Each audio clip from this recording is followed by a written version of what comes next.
Hello and good evening, my dear student. I hope you all are doing good and enjoying the series.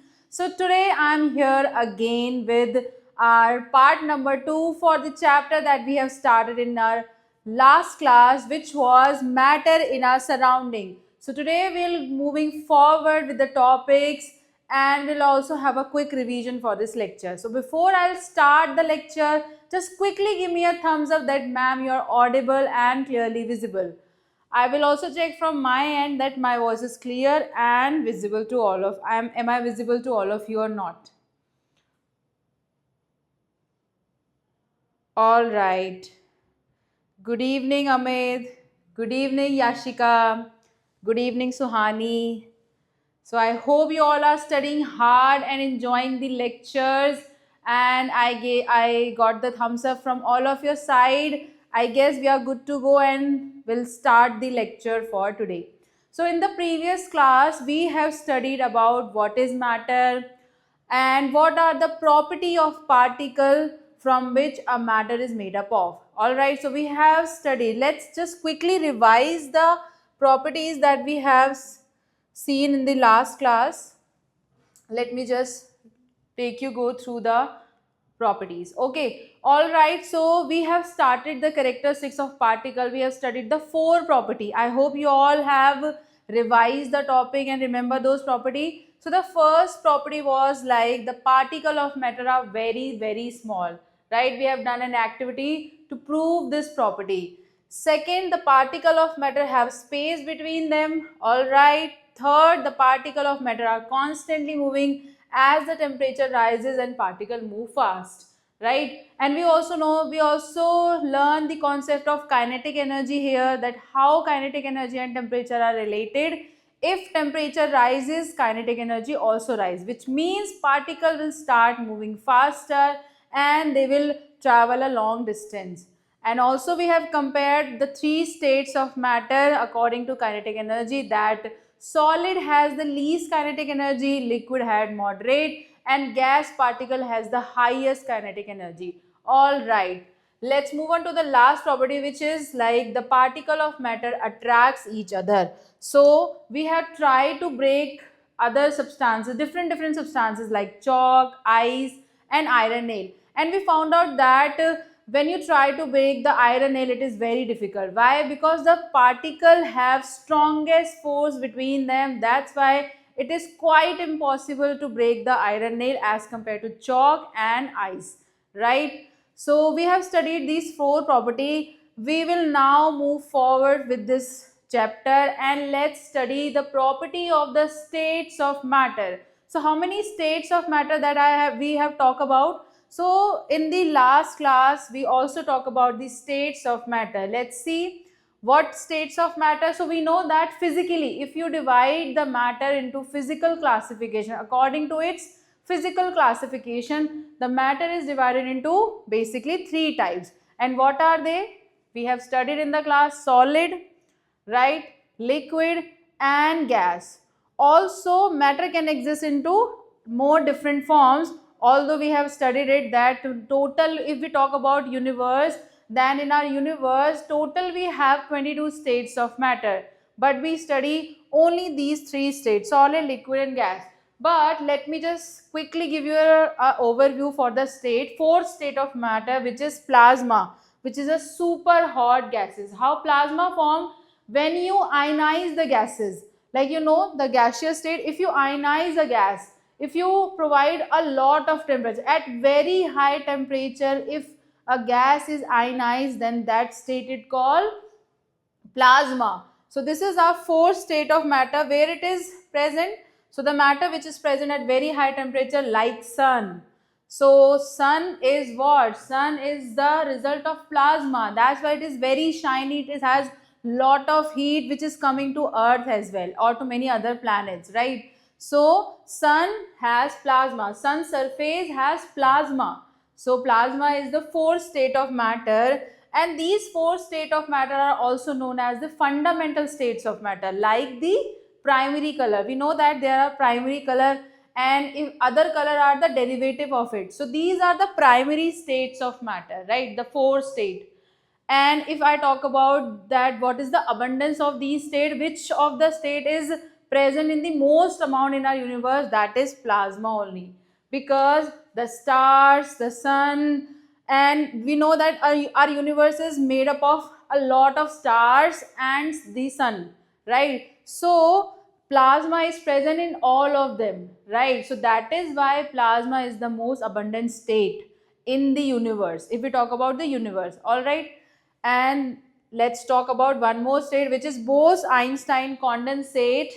And why it is named so? Because there are two scientists, Satyendranath Bose and Einstein, who come to the conclusion together that there is a fifth state of matter known as BEC, Bose-Einstein condensate. So it is an artificial state, the artificially created state of matter which is at very low temperature. If you provide a very low temperature to a substance, and the temperature will be near to 0 Kelvin, which is known as absolute zero, where the volume of gases ceases or the motion of the gases cease. So at that point, when you reach to that point, then you will get the fifth state of matter, which is BEC. Alright, so these are the 5 states of matter that we generally hear from our surrounding. Also, this is how they look like.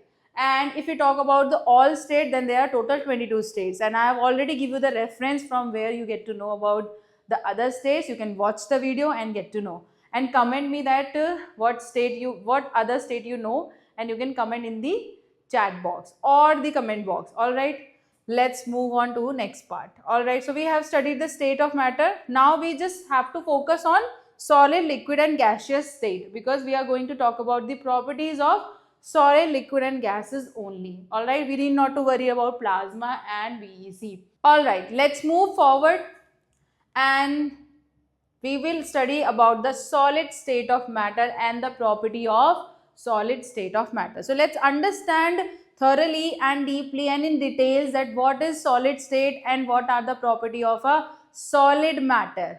Alright, so let's move and see. So solid state. The structure of solid state, as we discussed, is very compact. The particles are closely packed. They are very near to each other, that there is hardly any space present between the particle of solid. So this is how the arrangement of particle looks like inside a solid. Alright. Now what are the properties? So the first property of solids are that space between the particle is very less or least amongst the other two states. Right. The second property is the force of attraction between the solid particle is maximum. That is why solids are rigid. They are very hard to break. We cannot easily break them. That is why solid are hard. Why? Because they have maximum force of attraction amongst the other two states, amongst the all three states, right? So next property of solid is the kinetic energy of the particle is least, because they are hardly moving. They are just doing the vibration, to and fro motion. So they have very less kinetic energy because they are not moving much. So that's why, right? Then the fourth property of particles of solid are closely packed together and they cannot move much. Alright. And the other property of solid is that solid have definite shape and volume. So we know that solid do not change their shape. They have a fixed shape and they do not go beyond that boundary. So how does shape define? Shape defines a boundary of the particle, that the particles are bounded within this boundary and they are not coming out of it, right? So in solid, the particles are held by a strong force of attraction, so they cannot go here and there. That's why they remain in a certain boundary. That is why we call a solid has a definite shape. Also, if the shape is definite, if the particle are not moving to and fro, then the volume is also going to be the fixed. So the solid matter have definite shape and a fixed volume. Alright, I hope this is clear to everyone. Let's move on to other properties. Then you can see these are the objects. This is a almirah and this is a book. It does not change their shape. They remain in the boundary. So the particle remain in a boundary. That's why it has a certain shape. Alright. Now let's move on to the other part.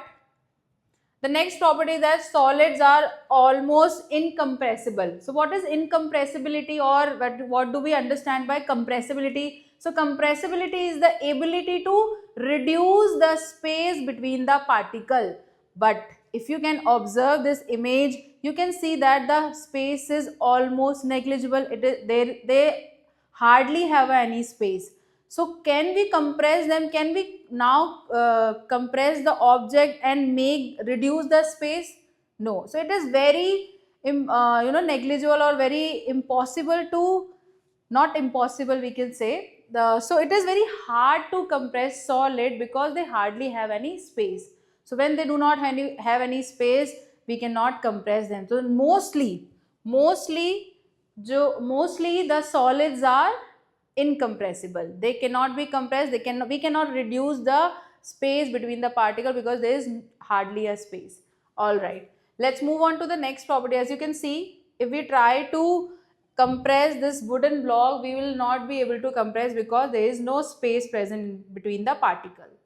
Alright, so negligible compressibility. Alright, so next we have the properties of solid. So the first property here is solid have definite shape and volume. So if you can observe this picture, you can see the particle are within a boundary. That means particles are not moving here and then. Why? Because solid particles are strongly bonded by an intermolecular force. That is why they just do a to and fro motion, but they remain within a boundary. So from here we can conclude that that is why they have a fixed shape. So defining a shape, how you define a shape? To remain in a boundary will decide the shape. If my particle are remaining in certain boundary, then it will define a shape of my body, right? So this is how that is why solid have a definite shape.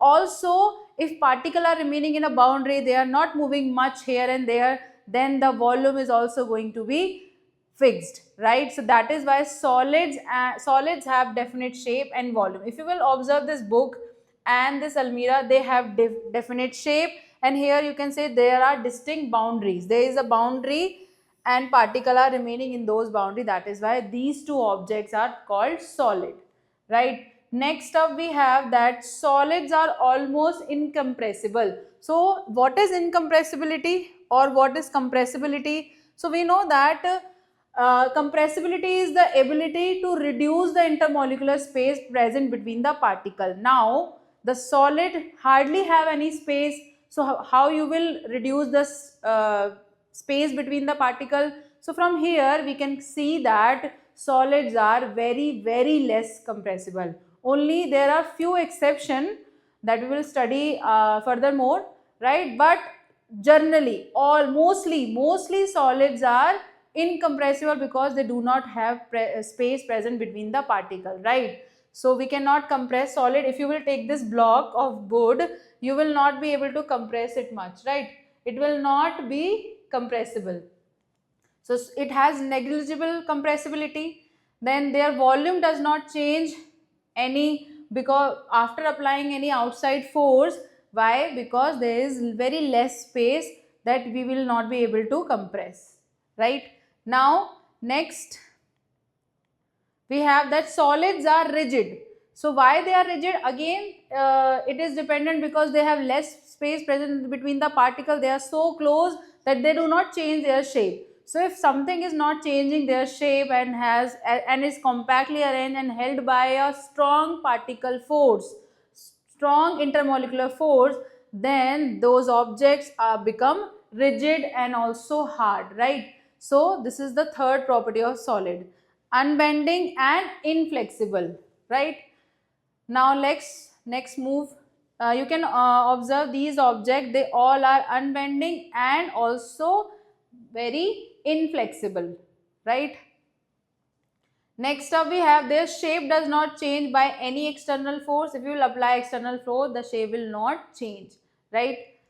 Next, some solids are elastic. Now the exception has been come here that some solid, not all. So generally we said that solids are rigid, but there are few exceptions. What are they? That some solids are elastic, like rubber band. So if you will apply force on rubber band, it will stretch and change its shape. And if you will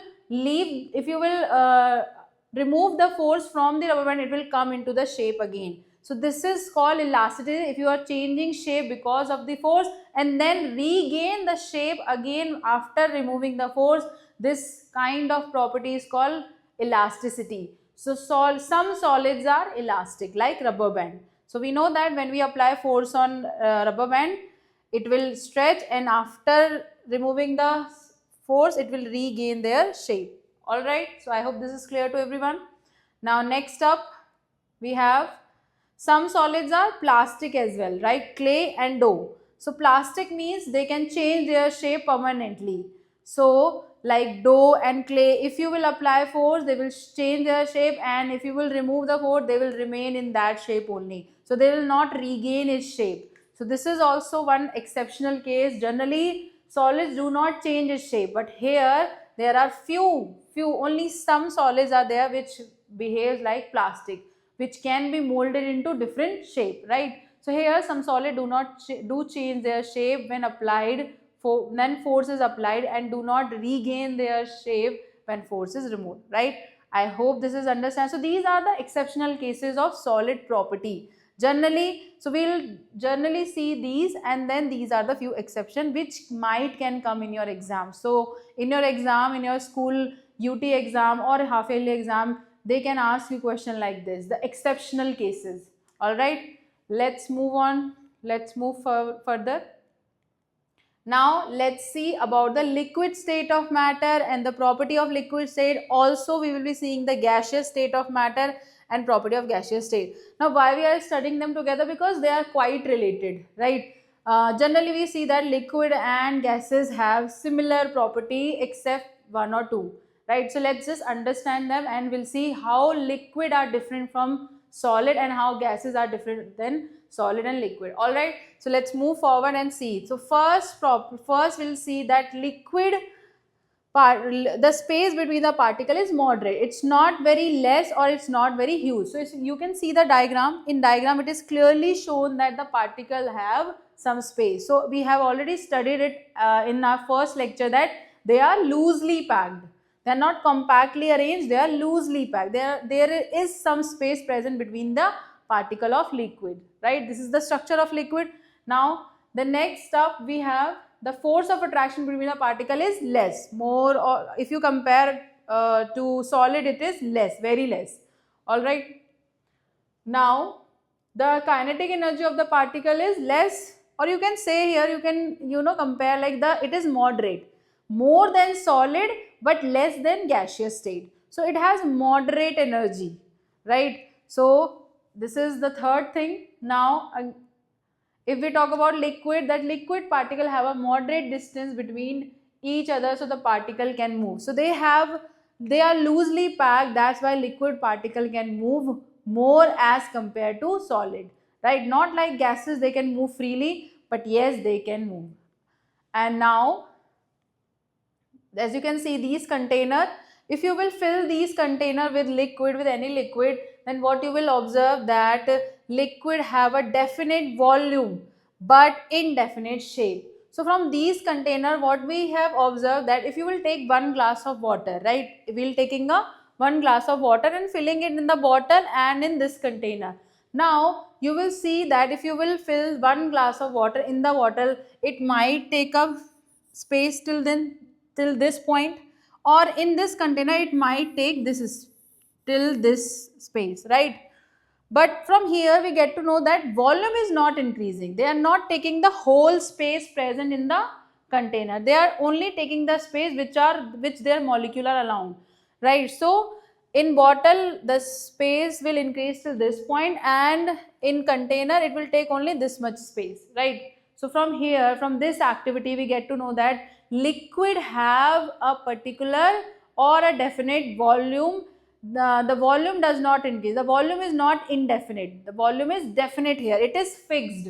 So in liquid, the volume is fixed, but the shape is indefinite. Now, if you will fill the water in this container, it will take the shape of the bottle, and if you will fill the water in this container, it will take the shape of the container. So liquid takes up the shape of the container. They do not have their own shape or particular shape, right? So here you can see this is the first property you can on which a lot of question can be asked in your examination. So this is a very important point. You can mark this as important because many question can be asked from this point, this property.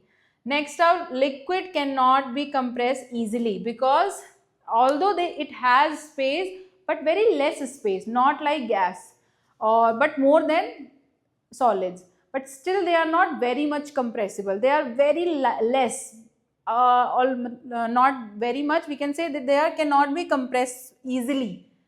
So they have space but cannot be compressed easily. You have to apply a lot of force to compress the liquids, right?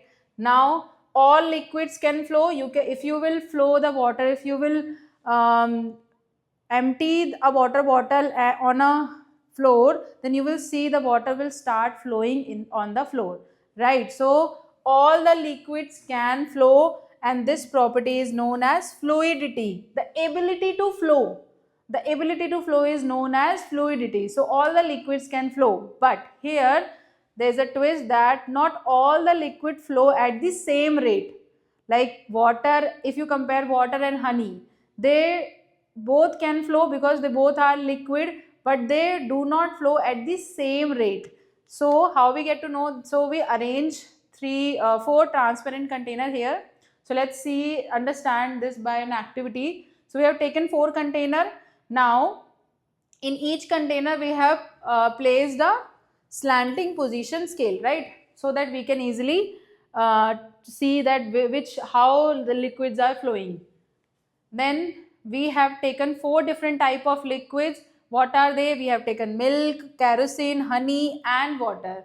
Now let's just try to see that what happened next. So when you can see these are the different objects. Let's try to flow them. Alright.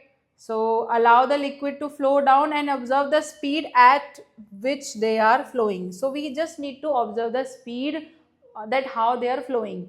So let's just see the activity and observe cleanly that what is happening here. So you can see that in the case of water, it flow amongst all water flows at the very fast rate, and the honey was the least. So it was flowing very slowly. So the rate of flow or the fluidity is different. They all can flow, but the rate of fluidity is different. The rate of flow is different. So from here what we can conclude that kerosene comes down first, not water, followed by water, right? Followed by water, and milk and honey comes at the last. Alright. So from here what we can say that this is the, let me just erase it. So this is due to the property of viscosity. So what do we call the with the different speeds of fluids or the liquids are flowing? This is called viscosity. The different rate of flow of the different liquids is known as viscosity. It is because of the friction of the particle. It is because of the friction present between the particle of a liquid and the surface. So it happened because of the friction force. So if the liquid flows very easily, it is called less viscous. And if a liquid which is like honey flow very slowly, that is why it is called a more viscous liquid. So it is a viscous liquid and it is a very less viscous liquid, right? So less viscous liquid can flow easily. Now let's talk about the gaseous state. So let's again see the structure of atom of gaseous particle, that they are very far from each other. So they have lot of space.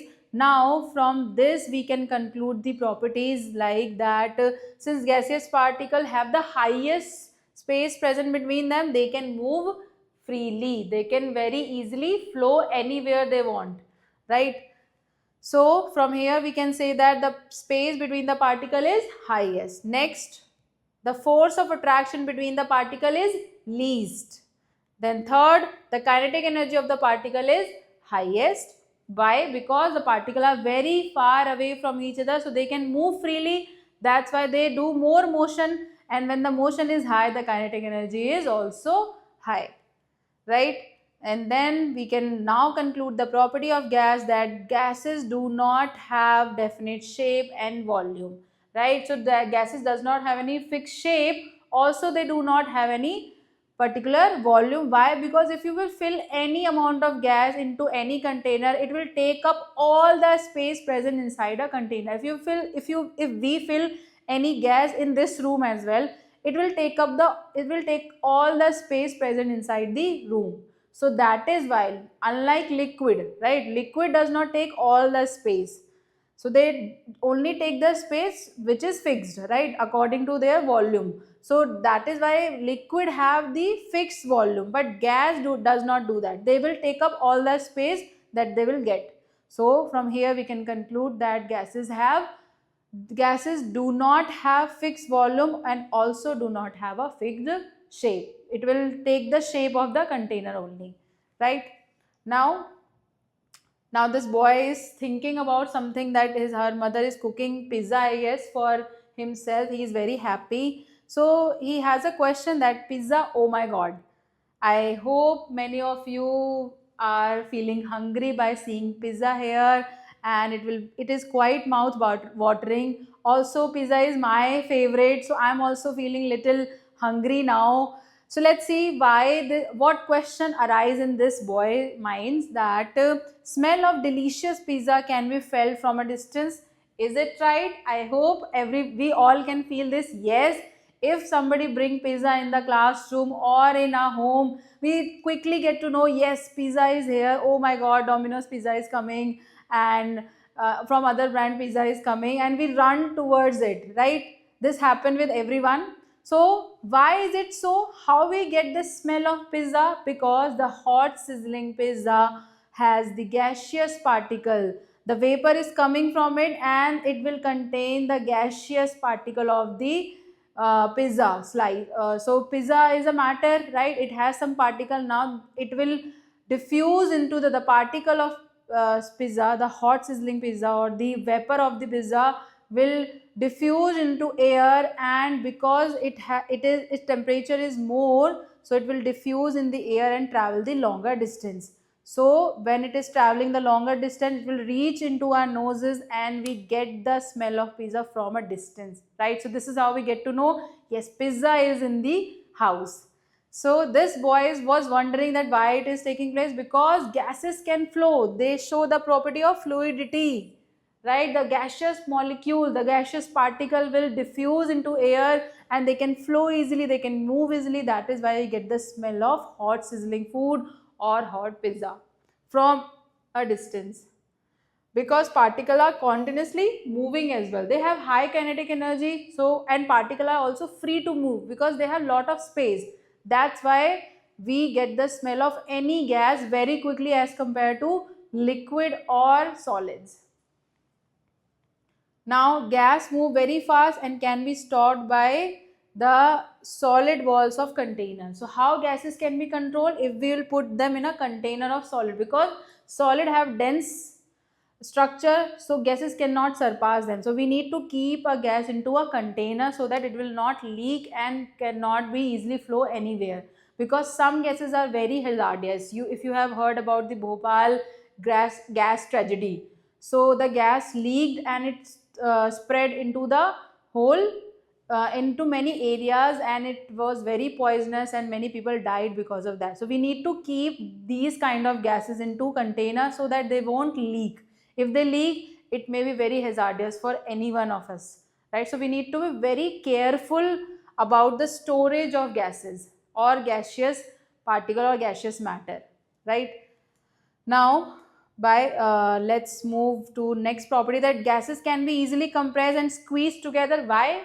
So we know the reason how. What is compressibility? The ability to reduce the intermolecular space present between the particle or molecule. So here the space is very much, so we can compress, we can reduce the space and can collect the particle into a smaller region, right? So if I want to compress this gas, this one, right? So what we are doing, I will reduce the size, I will reduce the space present between the particle. Now they will come closer. So this is how gases can be compressed. And if you will compress a gas to a very high extent, it will liquefied. It will convert into liquid state. We will also study the conversion of state of matter in this series only. So I just given you an idea that gases can be compressed, and if we compress it and at an extent, then it might convert into, or they actually convert it into liquid state, right? So if you have heard about the name of LPG, what is it? LPG is a gas, but what it names? Liquefied petroleum gas. So it's a petroleum gas which is liquefied, which is compressed so much that now it converted into liquid state. The particles are so close that they convert it into liquid state. So this is how gases are highly compressible. Amongst all three states, gases are the highest, have the highest ability to get compressed. So they are highly compressible. Why? The reason is that they have much space as compared to the other states. Now you can see these two, the balloons have gases, and here in many drinks we can see the bubbles are coming. So those bubbles are of gaseous gases. So they are gaseous bubbles. Now move on to the let's distinguish between the solid, liquid and gaseous state. Now this is very important because in your exam this kind of question will be asked that write 4 property or the 3 property or 5 property. They can ask any number of property to you and ask you to distinguish between solid, liquid and gaseous state based on these property. So now let's understand that how solid matter, liquid matter and gaseous matter are different from each other. So let's see this. Here we have solid. So first property is shape. So solid have definite shape or fixed shape. Liquid have not fixed shape. We have already studied that, and gases also do not have a fixed shape, right? Then if we talk about the volume, solid and liquid have the fixed volume, but the gases does not have the fixed volume. Now the property is interparticle force. So interparticle force of solid is very strong. Liquid has a moderate interparticle force, and gas has very weak. So out of three, gases has the least intermolecular particle force, because the one particle is here, then the other particle will be here. So how they will attract each other if they are so far? When the distance become more, the force of attraction will become less, right? When the distance is very less, they are close now, so they will held each other tightly. But when they are far apart from each other, then they will have a very weak force of attraction. So this is what happened for gaseous state, right? Next property, the space between the particle is very less, then it has moderate and they are far apart. Now let's understand fluidity. So solid cannot flow, liquids can flow, and gases can very easily flow, right? Then compressibility, solid cannot be compressed, they are rigid. That's why they are rigid. Liquids not compressible, but very less. You can also write here that very less compressible. Okay, and gases are highly compressible. Then ability to fill the container. So it does not fill the container, but they both have the ability to fill the container. No, not the liquid. So liquid, because they have fixed volumes. So here liquid and solid do not fill the container, but gas fill the container because they do not have a fixed volume, right? Density. So the density of solid is very high because the particles are compactly arranged. If you can see, the particles are very close. So in a particular space, we have more particle as compared to liquid and as compared to gases. Then, so those were the distinguishing.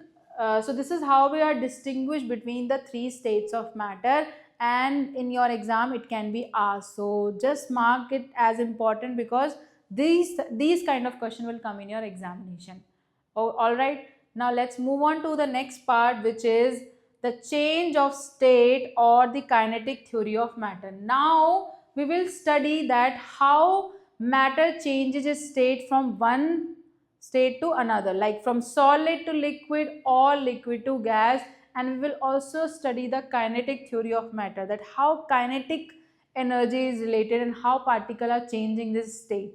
All right. So let's see first. Let's see how particle change state. So we have seen this phenomena at our houses as well, because we all have ices in our fridge, right? Then if you will put out the ice into room temperature, if you will take out the ice and put it on the table for like 1 minute or 2 minutes, it will melt and become water.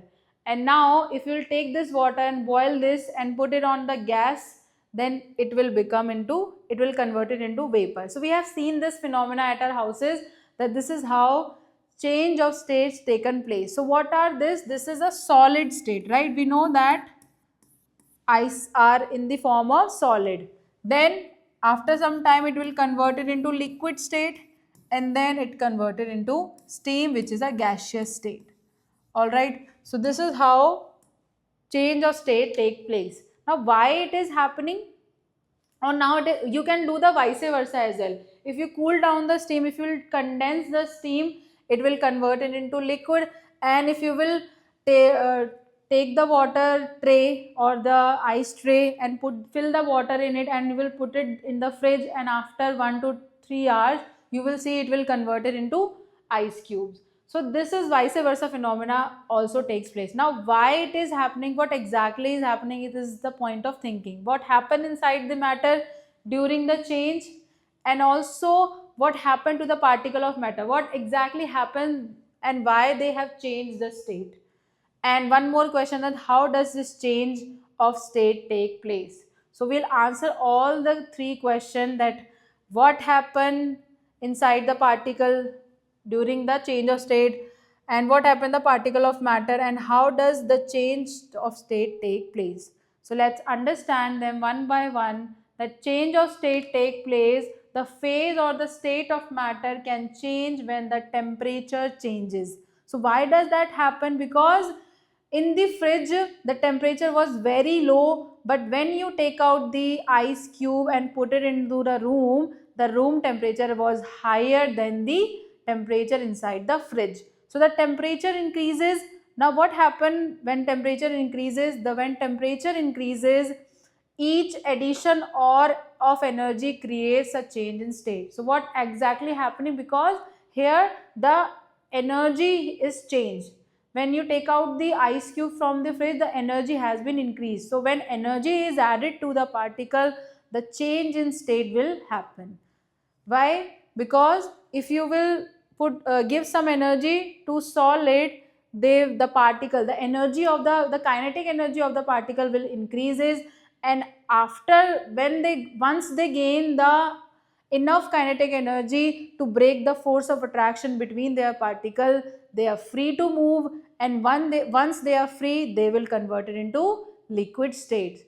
And also again, for the liquid, if you provide some energy, if you will give liquid some energy, their particle gain that energy, and they will gain the energy till the point the energy is not enough to break the bonds between the particles. So this is what happens. Solids gains energy, and till this point they are gaining energy, and now they have enough energy. So particle have enough energy.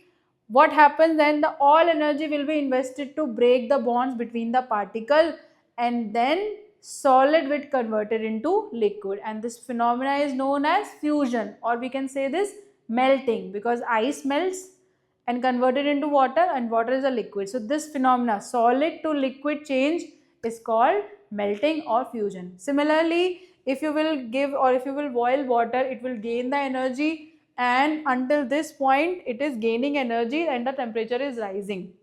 After certain point, when the energy is enough, the whole energy will be focused on to break the bond between the particles. Once the bond between the particle will break down, the particles are free to move and they convert it into gaseous state. So this is how change in state take place. So what exactly happened here? Let's just see it. As temperature rises, the matter moves to a more active state. What happened? Actually, the kinetic energy become higher. So when the kinetic energy is high, they will move faster, they will move to the more distance. They now do not remain in a certain boundary. So if we talk about a solid, they have a certain boundary until we are not providing any force from the inside, or we are not rising the temperature. Once we start rising the temperature, the boundary becomes wider. They will come out of the boundary and hence they will change their shape or their state, right? So the change of state of matter is governed by three phenomena. How? Kinetic, that is called kinetic theory of matter. So what exactly happen? If the space between the particle is changed, then the state will also change. Then second are the force of attraction between the particle. So यहाँ से मैं क्या, how does, what do we get to know that the force of particle between the space? If it will be, if it is strong, then it will remain in the solid state only, and if it will break, it will convert it into liquid state. And the last is the kinetic energy of the particle. So from the kinetic theory of matter, the change of state is governed by all these three phenomena. If it changes, then the change of state will take place. If these three properties is changed, then the matter can change their state. Otherwise, it won't be able to change the state. All right. So let's see this example. You have taken a solid and now you have put it on the gas. So after some time, what actually happens, in the starting, the particles were closely packed, the particle closely arranged. Once you will increase the temperature, what exactly happened? The particles are very much close to each other in the starting. When the temperature rise, the particles start moving here and there, and it turn into liquid as the particle move away from each other. So now the particle has gone away from each other. That's why the solid converted into liquid state. Let's see what happened next. If you will keep on lighting the gas and keep letting this phenomena happen for more time, then what you will see that as the temperature increases more, it turns into the steam and particles move more apart. Now the particles are more apart. In the previous, you can see the particles are still close to each other, but now they are very far away from each other. So they will automatically convert it into gaseous state. So this is how, when the, now what exactly happened here from the kinetic theory, the space between the particle is changing, the force is also changing, because when particles are close, so they have more space, than when the particles are far, they have less space. All right, force is also changing, right? So from kinetic theory you can say, and kinetic energy is also changing. Firstly, when they were in the form of ice cube, they have less kinetic energy. Now in the form of liquid, they have more, and in steam or in gaseous state, they have the highest kinetic energy. So all these three things are changing, and according to kinetic theory, the change in state has been taken place here, right? So in gaseous state, we have seen here that how a matter changes state by rising temperature. Now the vice versa can also take place, like if you will decrease the temperature, then gas will change into liquid. If you will further decrease the temperature, the particle will come closer, so they will convert it into liquid, solid state, right? So this is how, by increasing or decreasing the temperature, you can convert the state from one form to another form. All right, let's move on. Let's understand the temperature more. What is temperature? What are the scale to measure the temperature?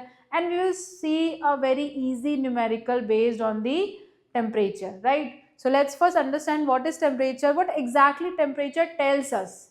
So whenever you have fever, so what do? You take the thermometer and try to measure your temperature.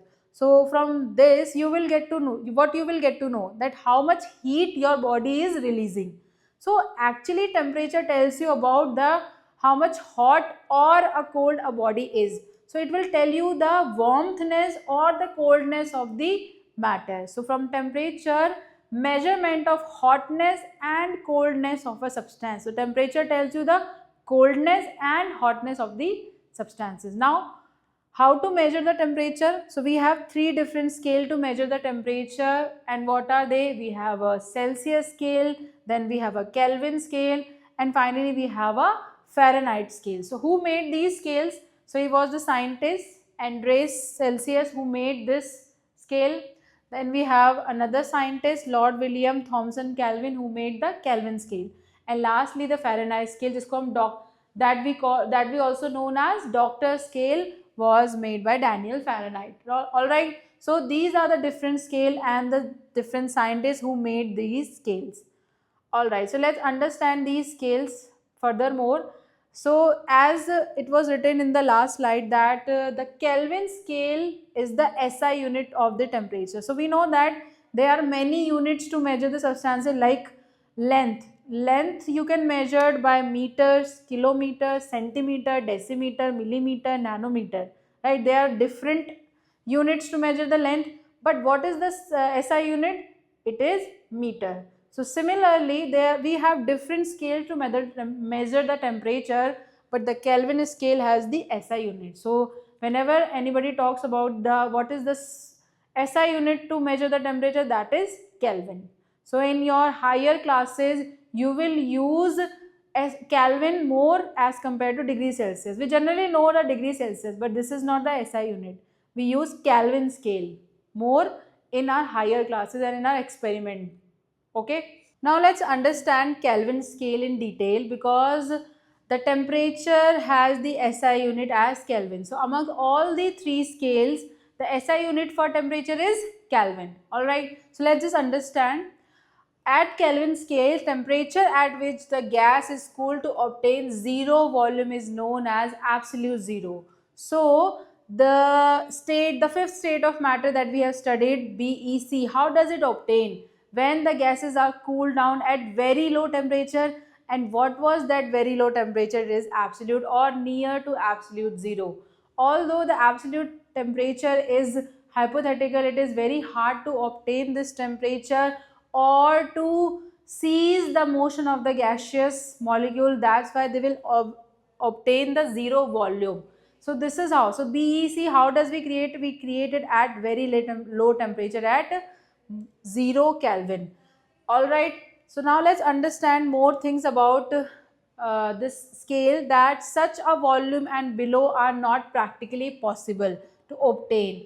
That is why hence all the temperature in this scale are positive. From 0 to we have other values, but it is not going in negative value like the Celsius or Fahrenheit degree scale, scale.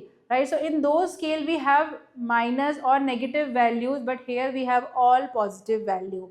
All right, now let's just try to convert the Kelvin scale into Celsius scale. So how do we do the conversion? It is very easy. To convert the Kelvin scale into degree Celsius, you just need to add 273 number. Alright, so let's just see one example or one numerical on based on this, and you will better understand it. But here you just need to do what? Add 273. Actually this exact value is 273.15, but the decimal value is so small that we can neglect them. So the exact value is 273.15, but here we can do it like this as well. Only 273 will also work. Alright. Now let's just understand through an exam numerical. So here we have a question that convert the temperature of 25 degrees Celsius to the Kelvin scale. Now we have to convert the 25 degree into Kelvin scale. So it is very easy, as we have seen the conversion. How to do that? You just need to add what? To convert the Kelvin into degree Celsius temperature, you have to add 273. So here we have added 25 into 25 plus 273. So here it will be 298 Kelvin. So 25 degrees Celsius is equals to what? 298 Kelvin on the Kelvin scale. So this is how you do the conversion.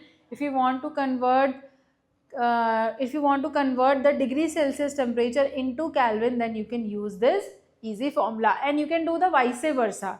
If you want to convert Kelvin into degree Celsius, what you need to do? You need to minus 273 from the given data, right? So hence you can calculate both the different scale into each other's form. Alright, so this is how you do. Now next question, let's see. 300 Kelvin. As I told you, you can do the reverse of it. So now let's just check how to convert 300 Kelvin to the degree Celsius scale. So here the temperature on Kelvin scale and temperature on degree Celsius scale plus 273, this is the relation that we have seen. Now 300, you have to put the value of Kelvin scale 300 and here 273. Now take the 273 on, so 273 on the other side and minus from 300, you will get the value as 27 degree Celsius. So hence you can get the value from Kelvin to degree Celsius and degree Celsius to Kelvin. So this is, you just need to remember this relation, that Kelvin is equals to degree Celsius plus 273. Then you can do the both conversion, either from degree Celsius to Kelvin or from Kelvin to degree Celsius. It is quite easy. Alright. So we have seen the conversion. Now let's just see the interconversion of states. So we have already studied the overview, how states are changing, how ice is melting into water and then water is converting into water vapor. Now let's just see what are the phenomena. We'll dig down and study that how does it take place. So interconversion of state or melting and vaporization we are going to study next. So the interconversion of state takes place when we give some temperature, when we rise the temperature and we also decrease the temperature. In both cases, if you rise the temperature or if you decrease the temperature, in both case state will change. So we can see this relation, solid will change state into liquid when you rise the temperature, and if you rise the temperature of liquid, it will convert it into gas. Now what phenomena they are known as? From solid to liquid conversion is known as melting and fusion, and liquid to gaseous conversion is known as boiling or evaporation. You can call them any of these words. Alright. Now if any solid directly changes into gas, it is known as sublimation. So this is the relation, this is a triangle that we are seeing here, and this is how states are changing from one phase to another phase, and these are the name of the phenomena. Alright. Now let's do the reverse of it. If you are decreasing the temperature of a gas, they will condense and convert it into liquid. So this will known as condensation. And then if you will again decrease the temperature of a liquid, it will convert it or it will freeze down into a solid, then that phenomena is known as freezing or solidification. You can call them, even this condensation can also be named as liquefaction. Alright, so these are the name for the state change, and these are the phenomena which are happening. Alright, so the reverse of gas to solid is also known as sublimation. We also gave them one name. When gas changes into solid, we call that process hoarfrost, or you can also call them sublimation. So it can be named as any of them. Alright, so this is the triangle, you can learn them and it is very easy. Now let's just understand the effect of change of temperature. Alright, so we have already seen how temperature helps, how the rise of temperature or decrease in temperature help the matter to change its state. So let's again see that how solid to liquid, the melting phenomena is taking place. So the process in which solid substances changes into a liquid on heating is called melting, because the kinetic energy is increased, and the temperature at which a solid substance melt and change into a liquid at atmospheric pressure is known as melting point. So the melting point is what? Nothing but a temperature, because all the substances are different and different substances melt at different temperature. So we have a certain temperature for different substances at which they start converting into a different phase or different state. So let's say we have two solid, we have a wood, or we have metal, any kind of metal, and we have ice cube. They melt at different temperatures. So all the substances have different melting point. But what is melting point? Melting point is the temperature, is the minimum temperature at which a solid start melting or converting into liquid state at atmospheric pressure is known as melting point. So this is the definition. It is very important. You can take a screenshot or note down this definition. It will definitely come in your exam. Then the melting point of a solid is a measure of the force of attraction between the particle. Now melting point will tell you what is the force of attraction between the part? If melting point is high, then the force of attraction between the particle is high. If melting point is less, let's just take an example. You know about the metal gallium. So if you will put it on your palm, it will melt. So by just putting it on your palm, it will get melt. That means it indicates that this solid has very less melting point. And on the other hand, if you will take iron rod, if you will try to give it high temperature as well, it will still not be able to melt, right? So from these two phenomena, from these two activities, we get to know that melting point is different, and it depends, and it tells that how much a solid has the force of attraction. If melting point is high, that means force of attraction is high. If melting point is low, then the force of attraction is also very low. Let's understand few more things.